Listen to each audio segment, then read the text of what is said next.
Ignition sequence start.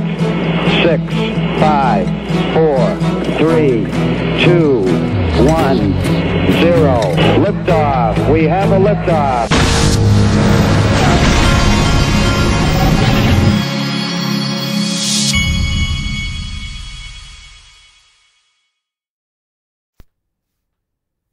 Hey everybody, this is the Digital Asset Investor, and the first thing I'm going to show you today is from Michelle Vandenberg, who sent me this. This is from the Cryptic Poet. This is Stephen Pear, who's the CEO of BitPay, and listen to what he says about Ripple X. And so, that's really it. To summarize, I think, we're really excited about some of the, partnering with Ripple. We're very excited about Pay ID. We think that'll solve a really important pain point, which is dealing with these low-level addresses in wallets. So you can look forward to BitPay adding support for that in the very near future. And we're looking forward to doing a lot of great things related to crypto payments and partnering with Ripple to do that. And there are great speakers coming up that I hope you'll stick around for. And I also hear that there's some great announcements coming from Ripple X. So you'll want to stay tuned for that. Great announcements coming from Ripple X. And for those of you that don't remember, Ripple X is the Twitter handles at RippleXDEV for developers. And then this is their website. If you want to check it out, showed it last week, I believe. RippleX.io is their website. You'll remember this graphic that we showed, where they show the XRP ledger and all the different stacks. Okay.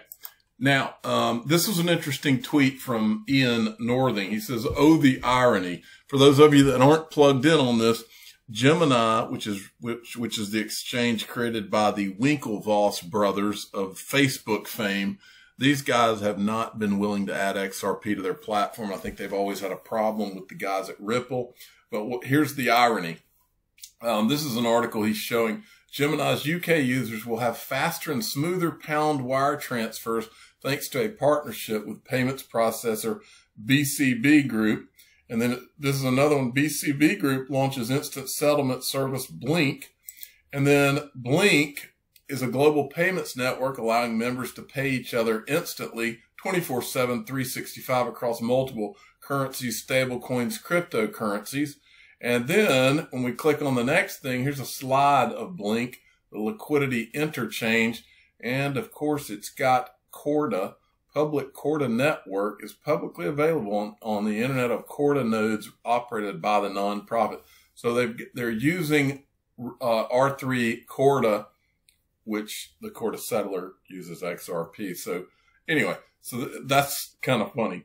All right, now this is an interesting one right here.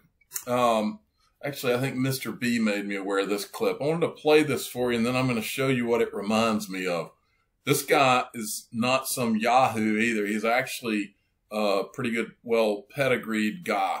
Listen to this. How have the central bankers, this is my last slide because my 12 minutes is just up, have reacted to the truth coming out?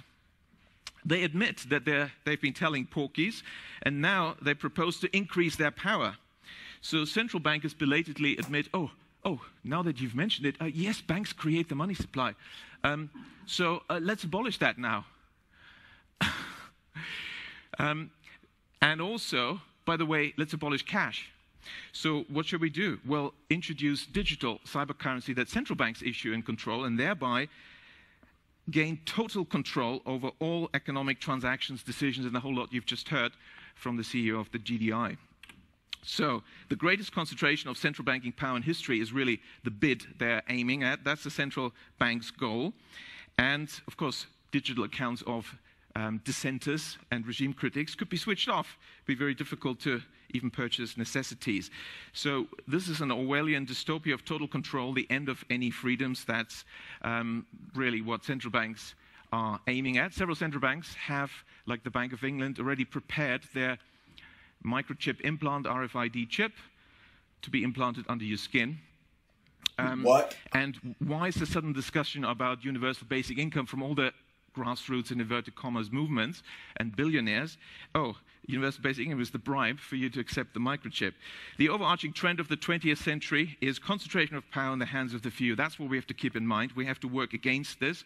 We don't want to have these unaccountable central planners making decisions. We need decentralization, and the solution, therefore, is to maintain public money in the hands of local community banks, decentralize decision-making, give local people the power in the form of local public banks and local not-for-profit community banks. As I walked in, I was delighted to see that the Gottlieb Duttweiler Institute is also about Genossenschaften, cooperatives, and of course, the majority of banks in Germany are cooperative banks, and that's really what we need. So he's talking about this chip under the skin to be able to do transactions, and basically he was also talking about this universal income concept. In other words, if you want to have universal income, you take this chip and put it in your skin. Now look, I'm not weighing in on whether this is something that's happening or not, but I am going to show you what it reminds me of. First thing I want to show you is that this guy's not some jackleg, okay? This guy's name's Richard Werner, and he's got quite the resume. Professor, born in Germany, first-class honors BS in economics, London School of Economics, doctorate in economics from University of Oxford, also studied at University of Tokyo. This guy was at Bear Stearns. I mean, this guy's not some schlub, okay? So it's not just some random guy saying this. What it reminded me of right off the bat was this clip. Kevin Cage had sent this clip around a few months ago. Let's see when this was. April 5th, 2020. If you don't follow Kevin Cage on Twitter, go give him a follow. And also, he has a really good YouTube channel. Every time I mention Kevin Cage's name, I tell you to go subscribe to his YouTube channel. But I also say he has the radio voice that I do not have. This guy's got like the golden voice. So, and he does a good job on his YouTube channel. So go give him a subscribe. But he had sent this around, and there were people, when this lady was saying this, there were people that said, oh, she's just some nut. Well, turns out she's not the only one saying that this is happening, but listen to this. Well, if you look at the planning and the design and the competition, it's fluid right now. You know, there's competition over what the design will be. It was very interesting. I won't bore you with all the details, but I had an incredible experience in Denmark a year ago, and I was trying to figure out what's going on in Denmark. They had one of the tech firms in Denmark was being paid by the U.S. Navy to come up with a chip that could be implanted in the human body that would integrate with Ripple. Yeah. So Ripple is a crypto, and it's one that's gotten a lot of promotion from the American establishment, in my experience, just my impression. So why is the U.S. Navy paying a Danish tech company to come up with an implantable chip that will integrate with Ripple? Exactly. So anyway, I'm not saying that Ripple's doing anything with this. I'm just saying that when I see something from one place and then it reminds me of another place I see it, and then I was sitting there thinking, well, where else have I heard about the Navy? Securrency, which was sponsoring those Chamber of Digital Commerce things with some of those highbrow people like Brian Brooks from the OCC and all those guys. This right here, Securrency, these are the other guys where I kept seeing Navy. These guys just about all have backgrounds in the Navy. One of them's Marine. This guy's Navy. This guy was a Navy right here. I think this guy's a Marine, but then this guy's Navy as well, U.S. Naval Academy. A couple of them were like nuclear submarine operators. And then, of course, we saw that Michelle Bond is one of the advisors at Securrency. So that's the extent of what I've seen having to do with the Navy and Ripple or any kind of ties whatsoever. Now, this is from Gold Telegraph. Breaking news. The Bank of England has asked commercial banks whether they are ready for negative interest rates, signaling that the central bank is moving closer to cutting its key interest rate below zero. Welcome to the era of gold. I would say the era of crypto, era of XRP, gold, precious metals, and maybe even Bitcoin. I Am Legion had tweeted this out yesterday, and I thought it was a great one. Have you asked yourself, who does this? From 2016, Ripple announces Global Payment Steering Group. Yeah, who does this? And then, let's see, I think that was it. But yeah, who does this? I can't tell you how many times I've said, who does this with regard to Ripple? Jonathan D sent me this from Coinbase. Merchants can now easily sell their crypto for a more stable store of value with Coinbase Commerce. Learn more about how we're building the most trusted and secure way for merchants anywhere in the world to accept crypto payments. And then there was this one. Now, this is this Greg Manarino. He's apparently a pretty popular guy in social media on Twitter and whatnot.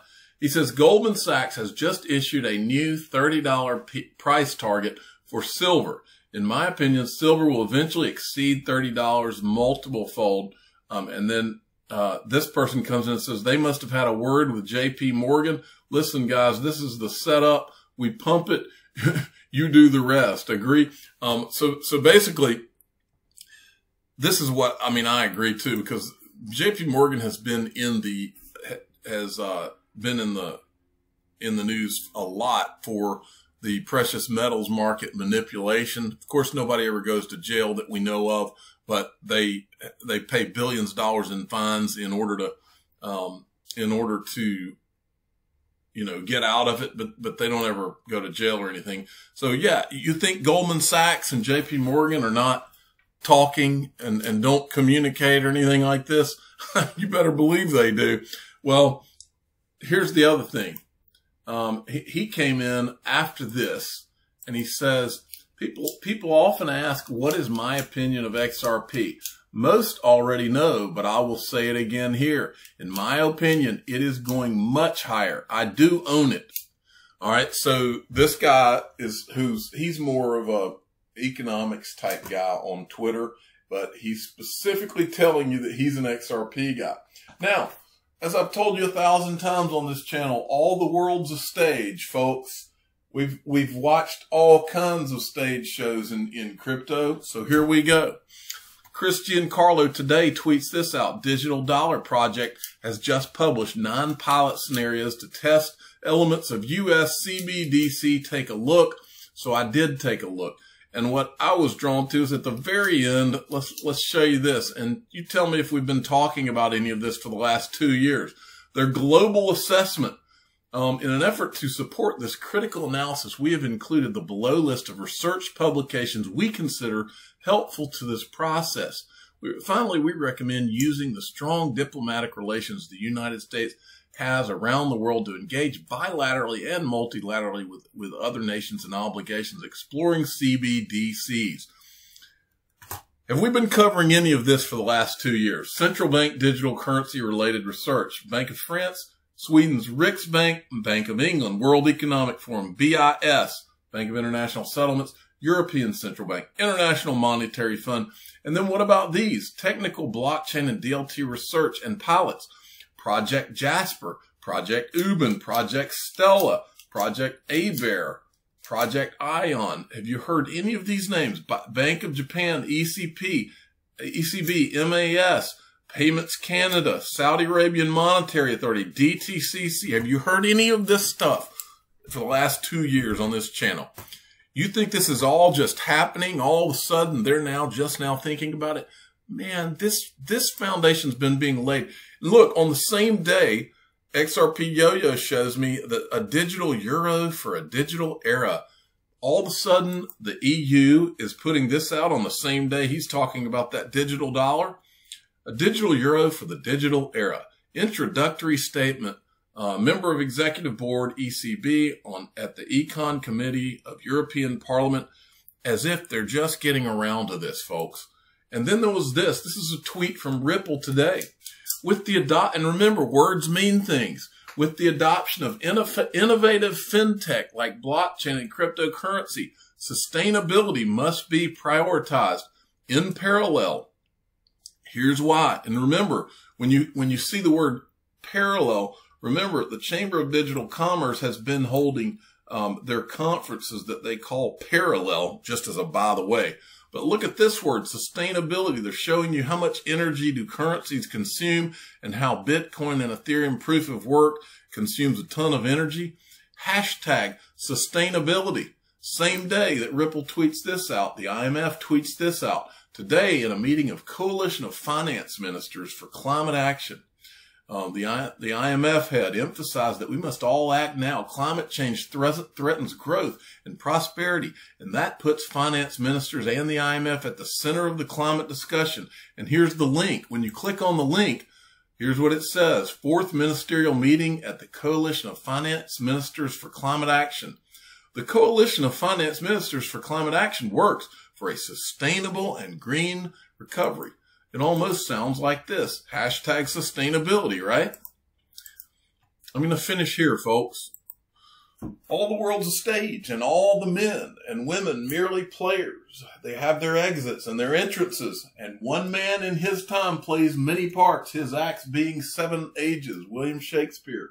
I'm the digital asset investor. I'm not an investment advisor. This is for entertainment purposes only. Please subscribe and hit the like button.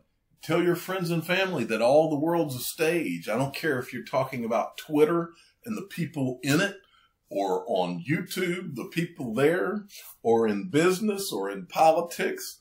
All the world's a stage, folks, and you are watching the play. Thanks for listening.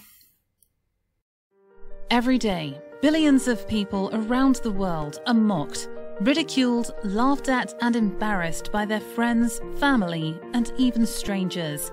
These people go through their days knowing there are secrets being kept from them. They hear the faint whispers behind closed doors. The information and knowledge is held very close and only shared with others who were fortunate enough to find out. Feeling lost, rejected, and ostracized, these people give up, never finding out what digital assets the digital asset investor holds. But there is hope. Join the free Digital Asset Investor email newsletter and find out what digital assets he owns each month, including investments he's considering. Click the link in the description of this video or go to digitalassetinvestornewsletter.com. Put an end to your days of gloom and depression. Join the greatest free digital asset email newsletter ever created.